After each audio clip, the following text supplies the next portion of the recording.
This is Bill Brady, Ecclesia Framework, Tree of Life Dialogue Group, Level 2, Week 2, Introduction to Wisdom and Wisdom as Found in Proverbs. This is going to be a very exciting and key portion of this Tree of Life Group Level 2 experience. I've had a relationship with wisdom for a while now, and it was because I read through Proverbs with new eyes, realizing that wisdom is a created being. I mean, just like us, we are created by God. Wisdom was created by God, but wisdom was created by God before the creation of the world. And she was involved in the creation of the world.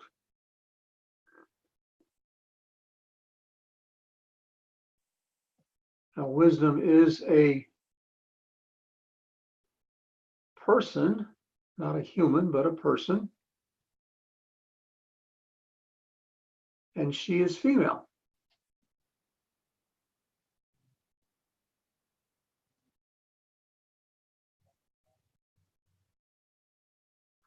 Under her skirts are found the 7 spirits of God, and under her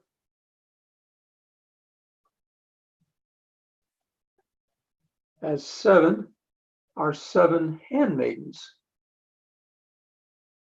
servants of hers, servants of wisdom. So this week we're going to introduce you to wisdom, by which I mean I'll show you about her in the scriptures, in Proverbs, but we're also going to have an activation where you actually will meet her and begin to have a relationship with her, and wisdom is going to change your life. We'll also have an activation where she'll introduce us to her 7 handmaidens, and they also will change our lives. And then next week we'll have an activation where we'll be introduced to the 7 spirits of God.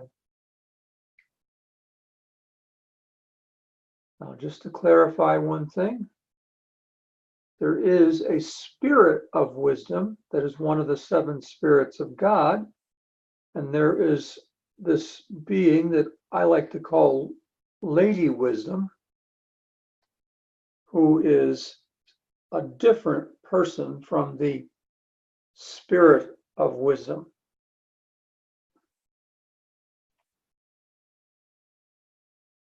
So let's get started looking through the book of Proverbs.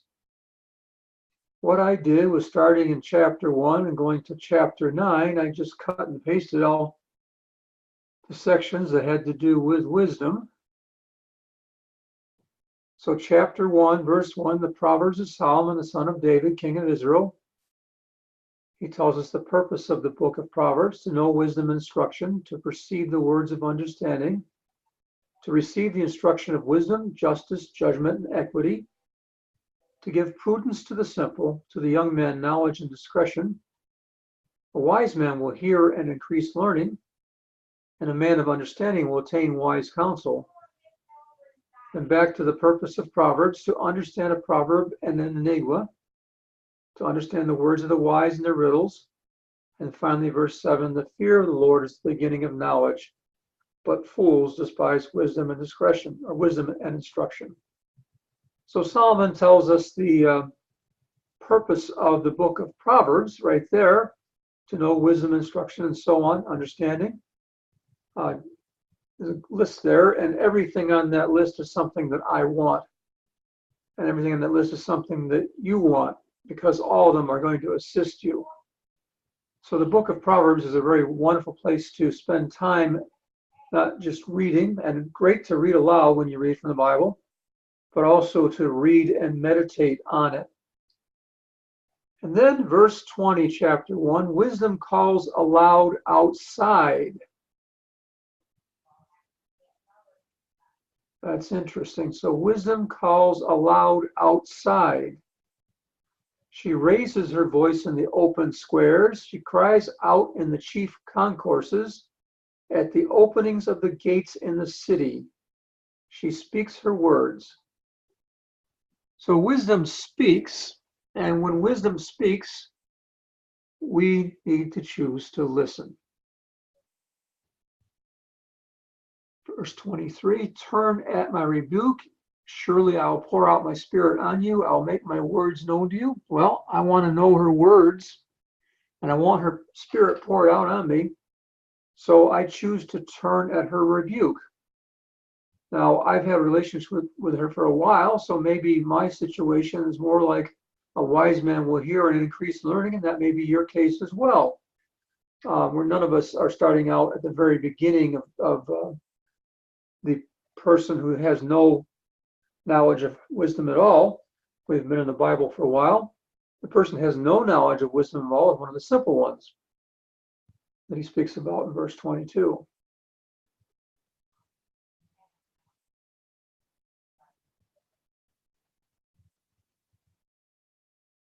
And she talks about it, the people, the simple ones, if they choose to turn away from her, and when they call at a later time, she won't be there to help them.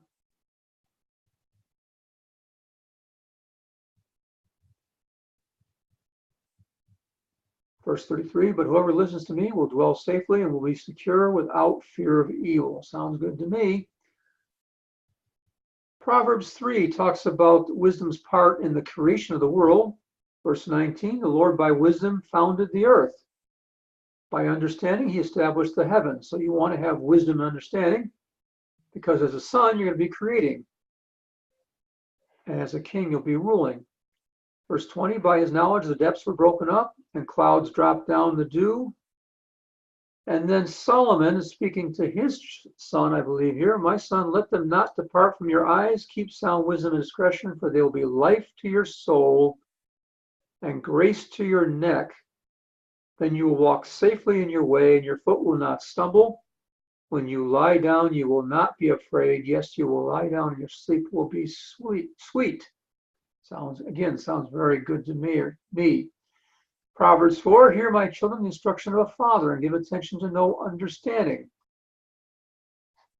Wisdom is something that you want to teach to your young children. Solomon's letting us in on his fathering here. Hear my children the instruction of a father, and give attention to know understanding. For I give you good doctrine. Do not forsake my law, what I teach you as a child. He says, when I was my father's son, tender and the only one in the sight of my mother. So he's an only child, his mother's only child. He's young. His father taught, he said, he also taught me and said to me, let your heart retain my words, keep my commands and live. Wisdom brings life, and specifically long life. Honor your father and mother, that you may live long upon the earth. So Solomon here is telling us what his father taught us. Now, his father was David, what his father taught him. Let your heart retain my words, keep my commands, and live. And then he says, David said to him, get wisdom, get understanding. Do not forget, nor turn away from the words of my mouth. Do not forsake her, wisdom. Do not forsake wisdom, and she will preserve you. Love her, and she will keep you. So David's telling Solomon, get wisdom, get understanding, and then he goes talking about wisdom as a person. Do not forsake her, and she'll preserve you. Love her, and she will keep you. So we are to love wisdom. Wisdom is the principal thing, therefore get wisdom. David says wisdom is the most important thing, so therefore get wisdom. How do you get wisdom? By knowing wisdom, the person. And in all you're getting, get understanding. So David says wisdom and understanding are both important, so we want both. Exalt her, exalt who? Wisdom, and she will promote you. Want to be promoted? Exalt wisdom. Exalting, raise her up, and then she will raise you up. She will bring you honor when you embrace her. She will place on your head an ornament of grace, a crown of glory she will deliver to you. So these are all good things. Proverbs 7, verse 4, say to wisdom, you are my sister, and call understanding your nearest kin. Wisdom, you are my sister. And one translation, I believe I saw, wisdom, you are my mother. Say to wisdom, you're my mother. And call understanding your nearest kin. Who is your nearest kin? Parents. We frequently call her Lady Wisdom just to honor her. Proverbs 8, does not wisdom cry out, understanding lift up her voice? She takes her stand on top of the high hills. There's a high hill that wisdom calls out to man from. She takes her stand on top of the high hill. And some translations, I believe, call that on the heights. So people talk about wisdom's heights as being the name for this high hill. Beside the way where the paths meet, she cries out by the gates at the entry of the city, at the entrance of the doors. To you, O men, I call. My voice is to the sons of men. O you simple ones. So again, she's speaking to someone who has no knowledge of wisdom at all. Understand prudence, and you fools, be of an understanding heart. Fool is a person who's turned away from wisdom. A simple one is doesn't know anything about it at all. And then she says, listen. So one of the things we want to do is listen to wisdom. Verse 10, receive my instruction and not silver, and knowledge rather than choice gold. So we need to receive her instruction. You can take these and turn this into wisdom. I choose to listen to you. Wisdom, I receive your instruction. Knowledge, I receive you.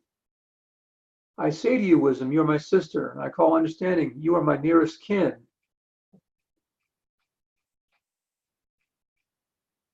I turn at your rebuke, wisdom. Surely you will pour out your spirit on me and make your words known to me. So I'm personalizing these verses and the ones that I've read to you previous to this one. Verse 17, I love those who love me. So wisdom loves us when we love her. And those who seek me diligently will find me. So I choose to seek you diligently, wisdom. That's not just a word, that's an action. Verse 21, that I may cause those who love me to inherit wealth, that I may fill their treasuries. Verse 22, the Lord possessed me at the beginning of his way, before his works of old. I have been established from everlasting, from the beginning, before there was ever an earth.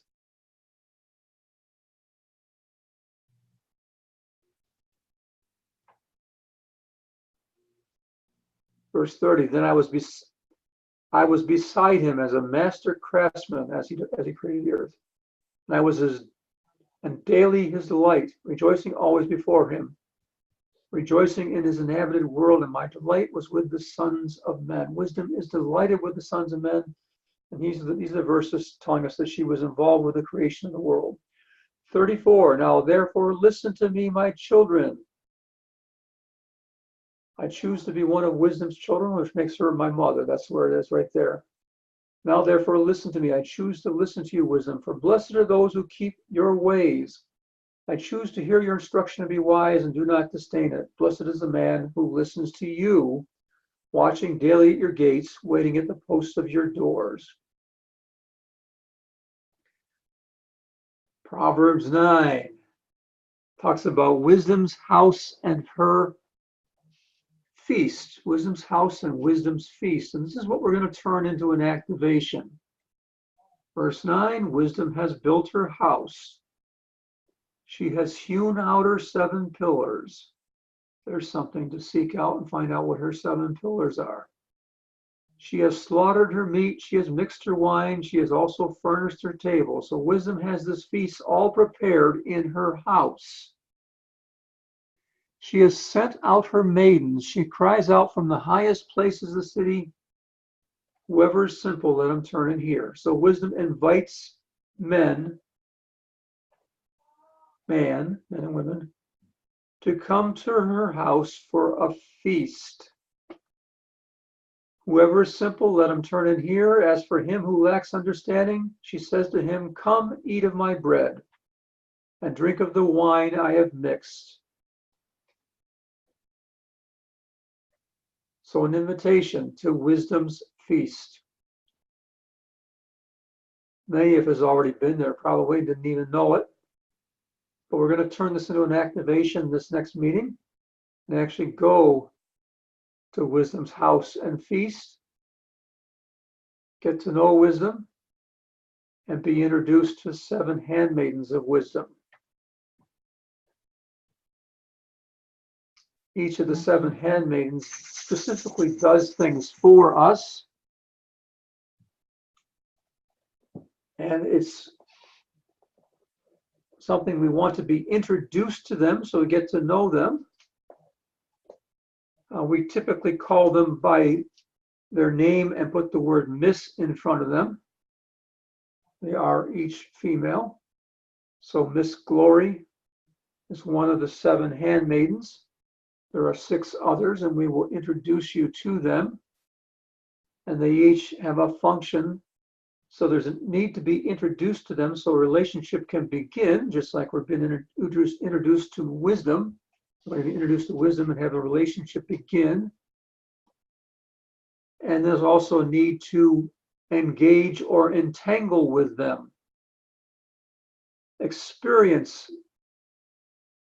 knowing them and having them transfer to us those things that they are meant to transfer to us. Glory transfers glory to us. Life transfers, this life transfers life to us. Each of wisdom's handmaidens has things to impart to us. That's a better word. So this was the wisdom is found in Proverbs. I will put this into the chat, our level 2 chat, so you can read through these words that I've cut and paste here. And we will have this activation on next Sunday. Looking forward to it.